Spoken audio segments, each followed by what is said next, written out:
Okay, students, see, we have started with the chapter number 12, and the name of the topic was inflation. And in the inflation, what we have seen the meaning of inflation. So whenever the inflation meaning is being asked, so there are different way of saying what is inflation. One can say like only the persistent increase in the price level. Then other one can say decrease in the value of money or decrease in the purchasing power of money. So this three way we can explain what exactly the inflation is. So we have seen there are two causes of inflation and it has been divided into two parts. Causes of inflation has been divided into two parts. One is the demand pull inflation. It is basically when supply is less and the demand is more, and that will going to result into the demand pull inflation. We have seen like why this situation will going to come when demand will be more and the supply will be less. So that situation we have seen, and then we have explained it with the help of diagram.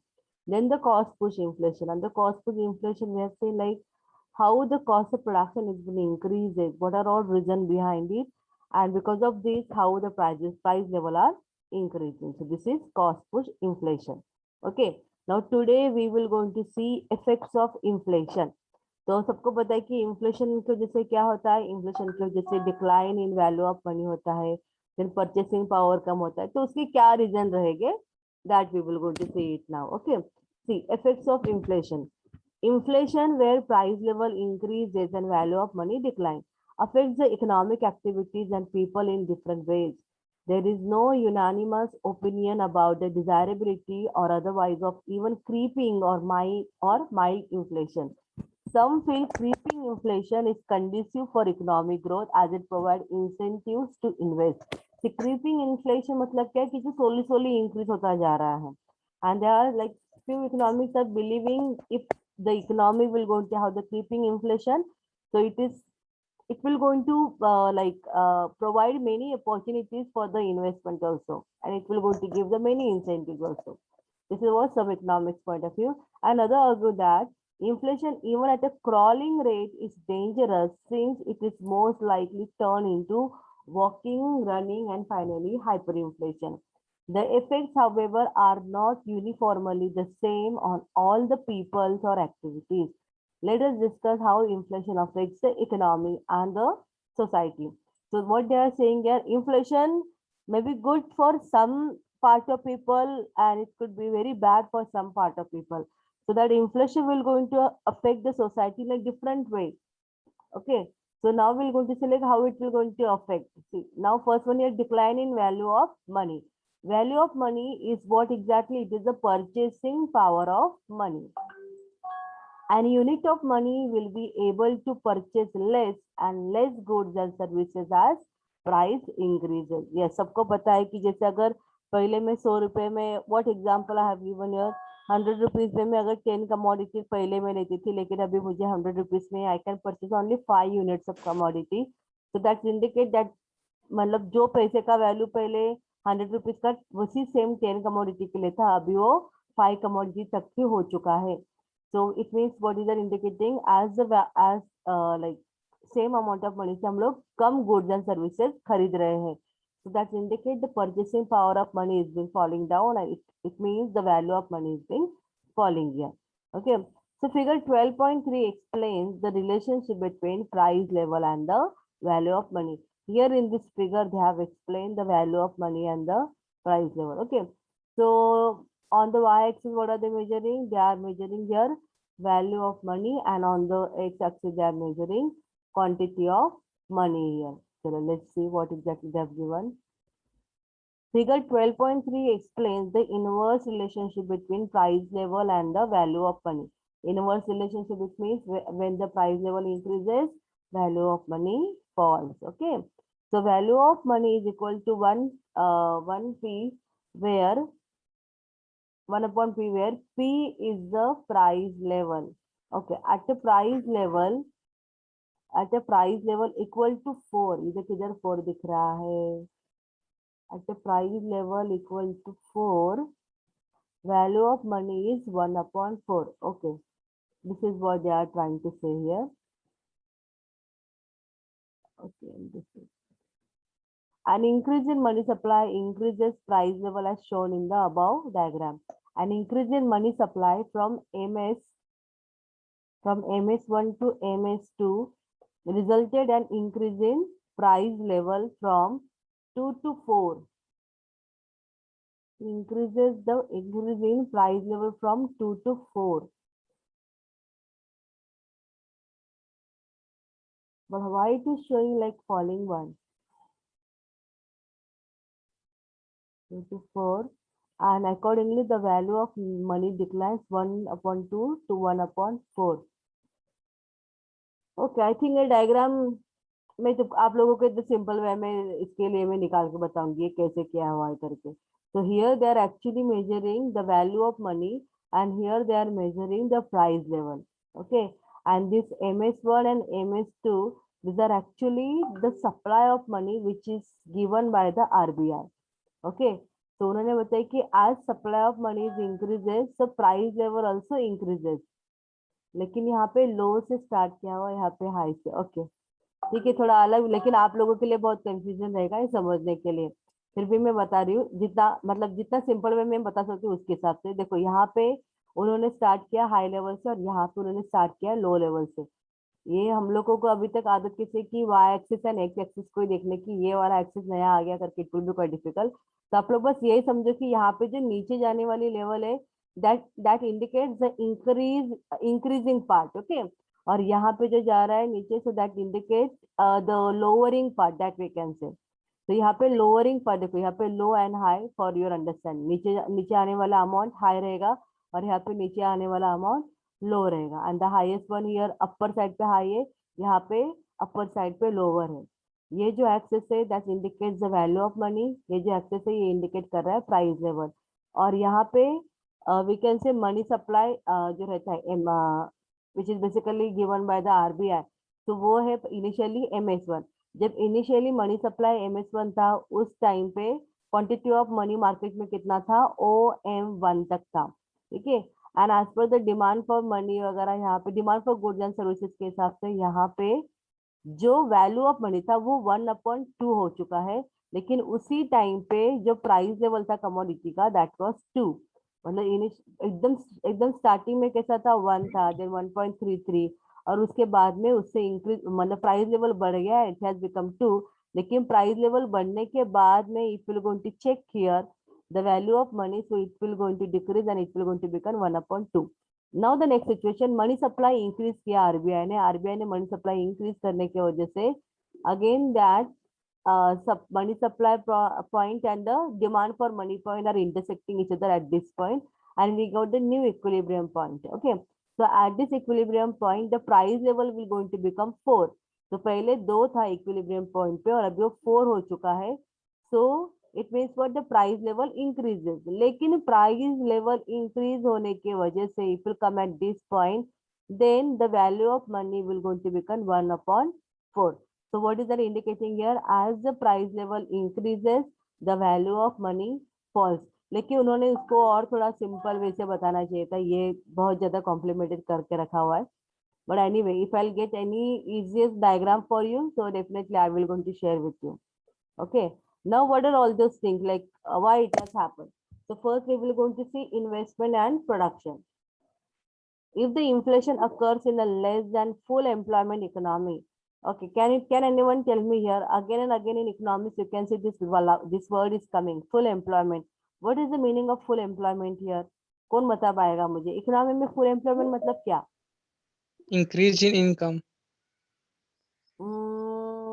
Okay, increase in income, लेकिन इस situation के बारे में बताओ मुझे, उससे क्या affect हो रहा है वो मत बताओ. फुल एम्प्लॉयमेंट इकोनॉमी मतलब ये क्या सिचुएशन है इकोनॉमी का? मतलब demand, increase in demand. Increase in demand,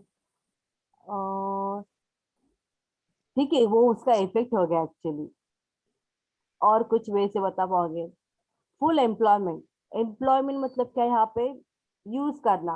okay, employment whenever we are listening the words we always think from the point of view कि चलो लेबर को एम्प्लॉय कर दिया, लेकिन ऐसा नहीं रहता है. देखो ये जो आपने मुझे बताया कि increase in demand, increase in income, this are all the effects of full employment. जब फुल एम्प्लॉयमेंट कंट्री में रहेगा, इकोनॉमी में रहेगा, तो लोगों का इनकम बढ़ेगा बिकॉज सारे लोग वहाँ पे एम्प्लॉयड रहेंगे. And as there will be increase in income, तो उसकी वजह से डिमांड बढ़ेगा, सो वो इफेक्ट होता है। लेकिन फुल एम्प्लॉयमेंट सिचुएशन अगर कोई पूछेगा व्हाट इज फुल एम्प्लॉयमेंट, तभी आपको ये बोलना है कि whatever resources are available in the economy for the production purpose, मतलब किसी भी प्रोडक्टिव एक्टिविटीज को करने के लिए या फिर प्रोडक्शन को करने के लिए जो जो इकोनॉमी में रिसोर्सेस अवेलेबल है, that all resources is being utilised, मतलब वहां पे वेस्टेजेस नहीं है, सारे रिसोर्सेस को यूज किया गया है। आर यू गेटिंग मी अनिश, समझ में आ रहा है आपको? And others also? Yes. Yes, Yes. ma'am. हाँ, Yes, ma'am. फुल एम्प्लॉय मतलब क्या कि जो भी रिसोर्सेज अवेलेबल है इकोनॉमी में उसको हम लोग यूज कर रहे हैं, है ना। तो उसको यूज करेंगे तो क्या हो जाएगा, मतलब हम लोगों ने सबको एम्प्लॉय किया, सबको हम लोगों ने एम्प्लॉय किया, तो आप लेबर के पॉइंट ऑफ व्यू से मत सोचो इसको बस। Only not, it is not only about the labour, resources में सब आता है, रिसोर्सेज में लेबर आएगा, कैपिटल आएगा, देन एंटरप्रेन्योर आएगा, मतलब whatever raw material you can use that sources is available in the economy that you are employing, ठीक है, वो एम्प्लॉय हम लोग कर रहे हैं। इसकी वजह से क्या होता है, प्रोडक्शन बढ़ता है, प्रोडक्शन बढ़ता है तो मतलब क्या, यहाँ पे एम्प्लॉय तो किया है, प्रोडक्शन के लिए ही किया है, तो हर एक लोगों के पास इनकम आ रहा है, इनकम आ रहा है, इसकी वजह से डिमांड बढ़ रहा है। Okay, so this is what the full employment situation. If the inflation occurs in a less than full employment economy, it stimulates investment. तो उन्होंने क्या कहा है, अगर full employment level नहीं आया, ओके, और उससे पहले ही इन्फ्लेशन आता है, देखो अभी तक लोगों को एम्प्लॉय नहीं किया हुआ है, सारे सारे फैक्टर्स को एम्प्लॉय नहीं किया, फिर भी इन्फ्लेशन आ गया, फिर भी प्राइजेस बढ़ गए हैं, इट स्टिमुलेट द इन्वेस्टमेंट, और उसके उससे क्या होता है कि इन्वेस्टमेंट करने के लिए ज्यादा वहां पे स्कोप रहता है। जैसे इन्वेस्टमेंट करने के लिए ज्यादा स्कोप रहता है मतलब क्या कि हाँ, हम लोग और रिसोर्सेज को यूज कर सकते हैं, this is what they are trying to say. Increasing price level would bring profit, increasing price level would bring more profit, as there is always a time gap between increase in price and the cost of production. Underemployed resources will be employed fully without substantial increase in cost. Increase in investment results in more production. The positive effects on investment and production will be felt till the economy reaches full employment. Beyond this point, inflation grows into running inflation and if uncontrolled into the hyperinflation. True inflation, according to Keynes, takes place only after full employment. At this stage, inflation discourages saving and the investment, promotes malallocation of resources, disturbs the market mechanism, leads to speculation, black marketing, and other illegal economic activity. The composition of the goods produced changes in favor of non-essential, luxurious and conspicuous consumer good है। See, अभी उन्होंने यहाँ पे बात की है investment and production, because of inflation how it will going to affect the investment and production. चलो मैं आपको एक सिचुएशन देती हूँ, आप मुझे उसके हिसाब से एक्सप्लेन करते जाओ। सबको पता है कि फुल एम्प्लॉयमेंट लेवल मतलब क्या, फुल एम्प्लॉयमेंट मतलब सारे रिसोर्सेज को यूज करना जो भी इकोनॉमी में अवेलेबल है फॉर द प्रोडक्शन पर्पज। अभी मैं आपको सिचुएशन दे रही हूँ that the economy have not yet reached the full employment. Economy ने अभी तक फुल एम्प्लॉयमेंट लेवल रीच नहीं किया है, मतलब वो उन्होंने अभी तक रिसोर्सेज को पूरी तरह से यूटिलाइज नहीं किया है। This is what the situation. Now tell me as per this situation, मतलब फुल एम्प्लॉयमेंट अवेलेबल नहीं है, कुछ कुछ रिसोर्सेज बाकी है यूज करना, ठीक है। ये सिचुएशन पे उन्होंने कहा है कि इन्वेस्टमेंट बढ़ेगा। कैसे इन्वेस्टमेंट बढ़ेगा, आपको क्या लगता है ये सिचुएशन पे इन्वेस्टमेंट कैसे बढ़ सकता है, मतलब क्या पॉइंट ऑफ व्यू से आप बोलोगे कि लोग इन्वेस्ट करेंगे, बोलो। और इन्फ्लेशन आ चुका है, फुल एम्प्लॉयमेंट से पहले ही इन्फ्लेशन आ चुका है, तो अभी आप लोग मुझे बोलो कि इन्वेस्टमेंट क्यों करेंगे आप लोग, क्या आपको बेनिफिट रहेगा, बोलो। Ma'am, hmm, interest rate is higher. आवाज ब्रेक हो रहा है कहीं, फिर से एक बार। Yes, Interest interest rate becomes higher, then they invest. Interest rate become higher, that's true. यहाँ पे इन्वेस्टमेंट मतलब it is not only from the money point of view, what we can say वहाँ पे अपॉर्चुनिटी है available, अभी भी आप ज्यादा प्रोडक्शन कर सकते हो। समझ में आ रहा है ना, देखो फुल एम्प्लॉयमेंट अभी तक हुआ नहीं, मतलब कुछ कुछ रिसोर्सेस अभी अवेलेबल है जिनको यूज करना बाकी है। सो आप वो आइडेंटिफाई करके आप क्या करोगे, उस रिसोर्सेस वो जो रिसोर्सेस रहेंगे वहां पे मनी इन्वेस्ट करके उस रिसोर्सेस को भी आप लोग यूटिलाइज करोगे। Are you getting me? तो इसके मतलब वहां पे उनको आप जो बाकी है जिनको यूज नहीं किया है, अगर आपको उनको यूज करना है, मतलब obviously you need money, you need to spend money on them, then only it will going to turn into your production.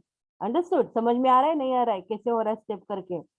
Yes, able to understand everyone? हाँ Yes, ma'am. हाँ, तो full employment Yes, level ma'am. नहीं आया है करके अभी भी resources available है, तो मुझे दिख रहा है कि प्राइजेस बढ़ रहे हैं, मतलब ये as a producer point of view it is very profitable for me, कि अगर मैं ज्यादा और प्रोडक्शन करूंगी बिकॉज उसका प्राइस तो अच्छा है, तो मैं क्या करूंगी वो सिचुएशन पे मेरे पास रिसोर्सेज अवेलेबल है करके मैं वहां पे इन्वेस्टमेंट ज्यादा करूंगी। ओके, ये हो गया आपका इन्वेस्टमेंट पॉइंट ऑफ व्यू से। जो उन्होंने और एक बात कही है कि इन्वेस्टमेंट कब करते हैं हम लोग, जब हमें लगता है कि इसके थ्रू कुछ ना कुछ प्रॉफिट है। ओके, सो वहां पे प्रॉफिट कमाने के लिए मैं क्या करती हूँ, मुझे दिख रहा है कि ये कमोडिटी का प्राइस बढ़ रहा है करके, तो मुझे उस कमोडिटी के रिसोर्स अवेलेबल है तो मैं उसके अंदर ज्यादा इन्वेस्टमेंट करूंगा। तो अगेन प्रोडक्शन भी कब बढ़ेगा, जब उनको लगता है कि इसके अंदर इन्वेस्टमेंट करना विल बी प्रॉफिटेबल, इस कमोडिटी का प्रोडक्शन करना will be very profitable, at that time only we will going to do the investment. और प्रॉफिटेबल रहेगा मतलब क्या रहता है, वो कमोडिटी का प्राइस अच्छा होना चाहिए, प्राइस अगर हायर रहेगा then only it will going to motivate the producer to invest into that commodity. Understood? So therefore they are saying increasing price level would bring more profit as there is always a time gap between increase in price and cost of production. लेकिन अभी situation, चलो मैंने फिर सारा utilise कर लिया, production वहां पे क्रिएट कर लिया, अच्छे से प्रॉफिट कमा लिया, जितना जितना थोड़ा थोड़ा प्रोडक्शन हो रहा था वो सेल करते करते फुल एम्प्लॉयमेंट लेवल तक आने आने तक वहां पे प्राइजेस बढ़ गए, मैं प्रोडक्शन सेल करता गया और मैंने बहुत अच्छा प्रॉफिट कमाया। Okay, now the next situation, अभी फुल एम्प्लॉयमेंट खत्म हो चुका, मतलब जो भी रिसोर्सेज अवेलेबल थे वो सारे यूटिलाइज हो चुके हैं अभी, ठीक है, मैंने प्रॉफिट भी कमा लिया। तो अभी मेरा प्रोडक्शन देखो, उन्होंने कहा है टाइम गैप है, टाइम गैप मतलब कॉस्ट ऑफ प्रोडक्शन और इंक्रीज इन प्राइस दोनों में टाइम गैप है, तो आप लोगों ने फुल एम्प्लॉयमेंट लेवल तक सारा प्रोडक्शन कर दिया है। Now the situation is that after full employment और क्या सिचुएशन रहेगा, फुल एम्प्लॉयमेंट के बाद में भी इन्फ्लेशन बढ़ सकता है student, what is your point of view? Ma'am. Yes, what is your point of view? Yes, ma'am. है ना, बढ़ हाँ। सकता है। फुल एम्प्लॉयमेंट लेवल के बाद Yes, में, हाँ फुल एम्प्लॉयमेंट लेवल के बाद में जो इन्फ्लेशन रहेगा वो उल्टा बहुत ज्यादा हाई रहेगा। क्यों रहेगा ऐसे? बिकॉज फुल एम्प्लॉयमेंट के बाद में वो लोग ज्यादा प्रोडक्शन नहीं कर पाएंगे अभी, बिकॉज जो भी रिसोर्सेज अवेलेबल थे वो उन्होंने सारे यूटिलाइज कर दे, that is for the situation of full employment. And after that also if the people will demanding the commodity, then supply will be very less, then you will going to get the hyperinflation at this stage, तभी बहुत ज्यादा inflation बढ़ेगा और जिसके वजह से ultimately क्या होता रहेगा, value of money will going to come down. Okay, समझा आपको स्टूडेंट, इन्वेस्टमेंट एंड प्रोडक्शन कैसे इंटरकनेक्टेड है? ओके, तो अगर आपको ये स्टेप समझा है ना तो आप रियल इनकम भी मुझे आराम से बता पाओगे। चलो पहले देखते हैं हम लोग रियल इनकम में क्या है। रियल इनकम और purchasing power of money declines, we have already discussed the inverse relationship between the price level and the value of money. An increase in price need not always reduce the real income if money income also increases accordingly. A 10% increase in price accompanied by a 10% hike in the money income would leave the real income of the people unaffected. This, however, is unlikely as inflation rate outstrips the rate of increase in money income. During hyperinflation, there is a drastic decline in the purchasing power of money. In such time, it's said, people carry the currency to market in basket and return with the goods in their pockets. अच्छा, ये उन्होंने एकदम simple way में बताया गया, ज्यादा पैसा देंगे लेकिन बहुत थोड़ा बहुत अमाउंट ही लेके आएंगे। The value of money, as Samuelson says, shrinks from the size of battleship to that of free. Okay, ठीक है। सो रियल इनकम मतलब क्या, रियल इनकम को उन्होंने कहा है purchasing power of money. Okay, तो purchasing power of money as we already seen कि जब प्राइस लेवल बढ़ेगा तो वैल्यू ऑफ मनी कम होता रहेगा। So this is what indicating here कि जैसे प्राइस बढ़ेगा तो तुम्हारा रियल इनकम भी कम होता जाएगा। तो रियल इनकम मतलब क्या रहता है, एक सिंपल टर्म में अगर मुझे बोलना है तो real income it means we can say how much is the money with us for the disposable purpose, हमारे पास कितना पैसा अवेलेबल है। और सपोज अगर व्हाट वी कैन से, हाँ, पहले एक सिचुएशन देती हूँ मैं आपको तो आपको इजीली समझेगा। पहले इन्फ्लेशन नहीं था, ओके, कमोडिटी के prices way stable and all, तो आपका इन हैंड सैलरी था 15,000। तो आप 15,000 में ऑलमोस्ट 3,000 में ही आप पूरा घर का सामान जो महीने भर का किराया रहता है जो भी रहता है, that all you were able to purchase. Okay, जब आपका 15,000 सैलरी था तभी का मैं बात बता रही हूँ कि आपको ऑलमोस्ट 3,000 में आप पूरा सामान लेके आ रहे थे महीने भर का। Okay, now the next situation, inflation increases, price level बढ़ चुका है। तो अभी आपको क्या करना पड़ रहा है कि वो 15,000 में से जो आपका रियल इनकम है, वो 15,000 में से आपको ऑलमोस्ट 5,000 खर्चा करना पड़ता है वही सेम क्वांटिटी का महीने भर का सामान खरीदने के लिए। तो ये अभी आप लोग मुझे बताओ, यहाँ पे बिकॉज ऑफ इन्फ्लेशन जो आपके हाथ में जो अमाउंट रहने वाला है बाकी चीजों के लिए, वो कम रहेगा या ज्यादा रहेगा? बिकॉज ऑफ इन्फ्लेशन, हाँ, रहेगा। कम रहेगा ना, बिकॉज आप लोगों का 5,000 ऑलमोस्ट चला गया तो आपको 10,000 रुपया ही बचा है अभी आपके पॉकेट में। आई गेट, मतलब you have spend a lot of money but still आपका वो मतलब सामान सामान में कुछ इंक्रीज नहीं हुआ, जितना पहले था उतना ही आप लेके आए बहुत ज्यादा पैसा खर्च करने के बाद में भी। So this is what they are trying to say. When the price level increases, your real income will going to fall again. So real income को उन्होंने कहा है that value of money or we can say the purchasing power of money will going to fall. Is this clear, Sudan? Real income कैसे affect होगा करके? Yes.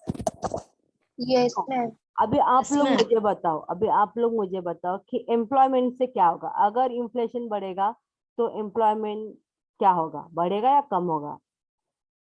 ये already हम लोगों ने डिस्कस किया, अभी मुझे आंसर चाहिए आप लोगों से, बोलो।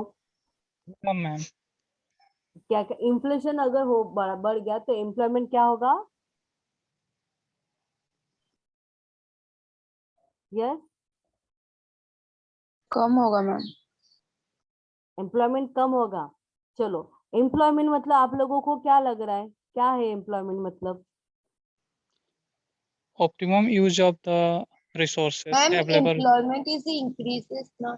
हाँ, मैं वही बोल रही ऑप्टिमम हूँ, यूज ऑफ एम्प्लॉयमेंट बढ़ रहा है ना। Available resources. देखो, इन्फ्लेशन होता है तो ये किसके लिए अच्छा है, कंज्यूमर के लिए अच्छा है या प्रोड्यूसर के लिए अच्छा है? फॉर प्रोड्यूसर्स के लिए। प्रोड्यूसर। हाँ, तो मैम अगर प्रोड्यूसर को लगता है कि उसको बहुत प्रॉफिट मिल रहा है तो वो क्या करेगा, प्रोडक्शन करेगा ना, और करेगा या वहां पे स्टॉप कर देगा कुछ भी प्रोडक्शन करना? क्या लगता है आपको? और करेगा मैम। और और करेगा, करेगा वो मैम। और ज्यादा प्रोडक्शन करेगा। तो जब वो और ज्यादा प्रोडक्शन करेगा तो वो रिसोर्सेज को यूटिलाइज कर रहा है ना, उसका मीनिंग ये है ना कि वो रिसोर्सेज को यूज करेगा। मतलब वहां पे लोगों को वो एम्प्लॉयमेंट अपॉर्चुनिटी देगा देगा because is increasing is production. अगर वहां पे वो लोगों को एम्प्लॉयमेंट दे रहा है तो what is that meaning here, employment बढ़ रहा है या कम हो रहा है? इंक्रीज कर रहा है। हाँ, ठीक है। So when inflation is there, मतलब यहाँ पे प्रोड्यूसर को प्रॉफिट है, प्रोड्यूसर को प्रॉफिट है, इसके वजह से वो क्या करता है, ज्यादा प्रोडक्शन बनाता है। To have the more production he need more resources, he need more labour force, and therefore he will going to employ them. So this is what the reason here, when the inflation occurs, the employment opportunity increases. Okay. Now the fourth point here, income distribution. Okay. How the inflation will going to affect the income distribution? During inflation, prices of all goods and services or of different sectors do not increase at an uniform rate. सारे लोगों का मतलब we cannot say general price level, हाँ, यहाँ पे अगर हम लोग इन्फ्लेशन की बात करेंगे तो इन्फ्लेशन हर एक प्राइजेस के अलग अलग, अगर किसी एक कमोडिटी का प्राइस 10% से इंक्रीज हुआ है तो इट इज नॉट नेसेसरी कि दूसरे कमोडिटी का प्राइस भी 10% से ही इंक्रीज होगा। It may going to increase by 8%, it may going to increase by 20%। तो हर एक कमोडिटी का अपना अलग अलग प्राइस बेस से वो इंक्रीज होता रहता है।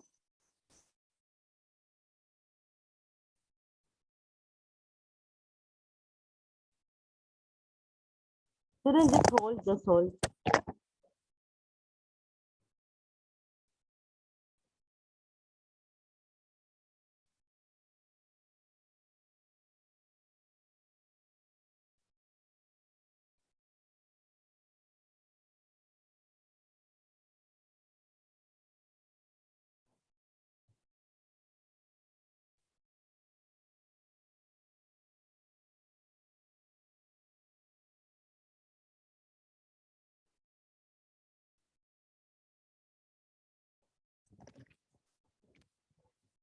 like all the commodities prices will going to have the increasing their price level at a different rate.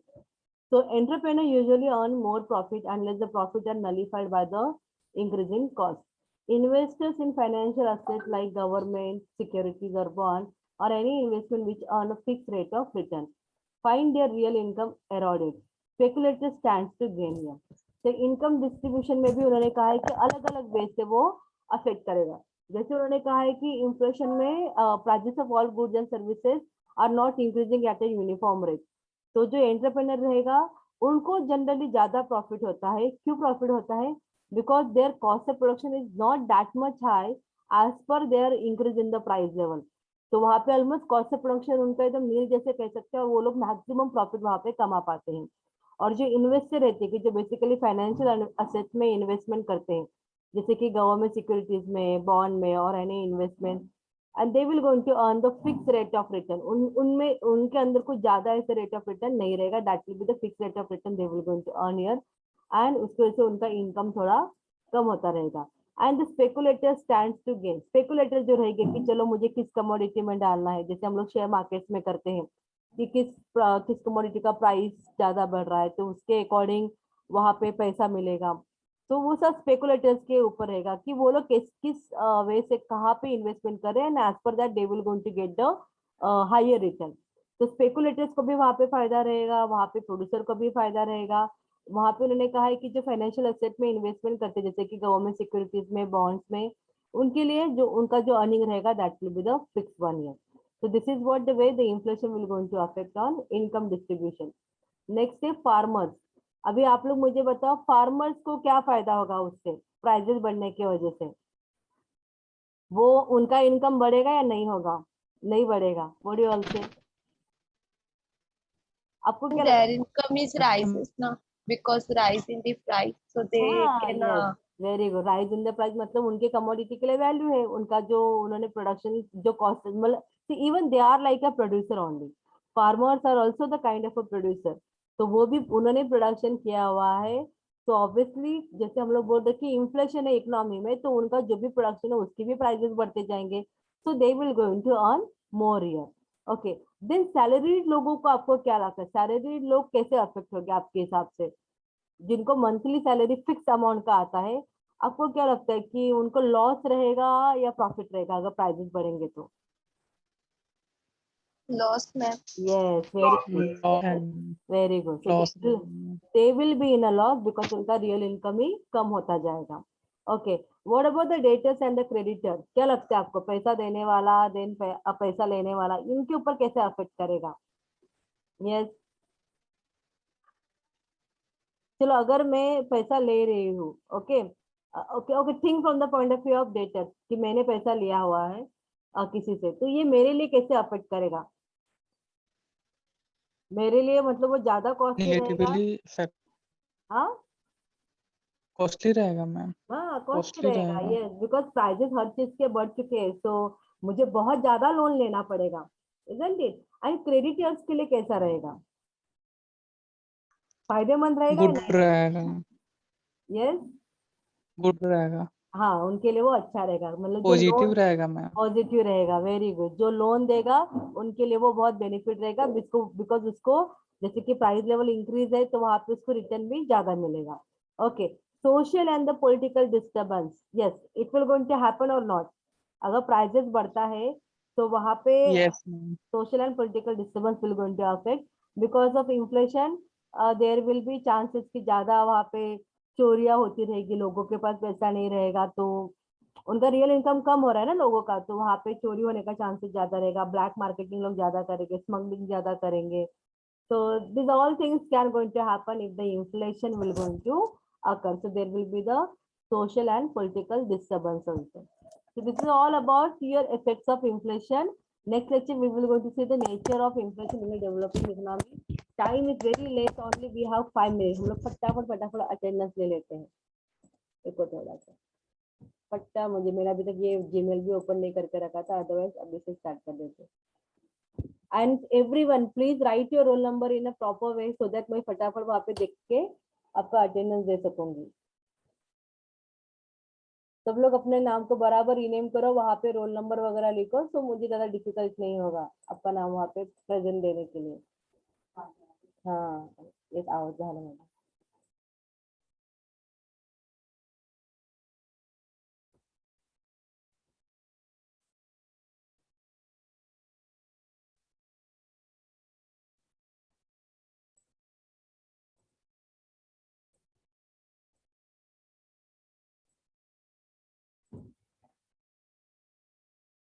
My God. Kajal, बस till that time you just take the screenshot. हाँ, पता नहीं अपना हो पाएगा या नहीं, लेकिन लेके रखो screenshot. Yes, here I can see the roll number 1, roll number 2, roll number 3, roll number 8, then roll number 10. Okay, then from 11 to 30 I can see roll number 13, 16, 19. Then I can see roll number 21, 23, 25, 26, 27, then 29, 30, 31, 32, 34, 36, 39, then 41,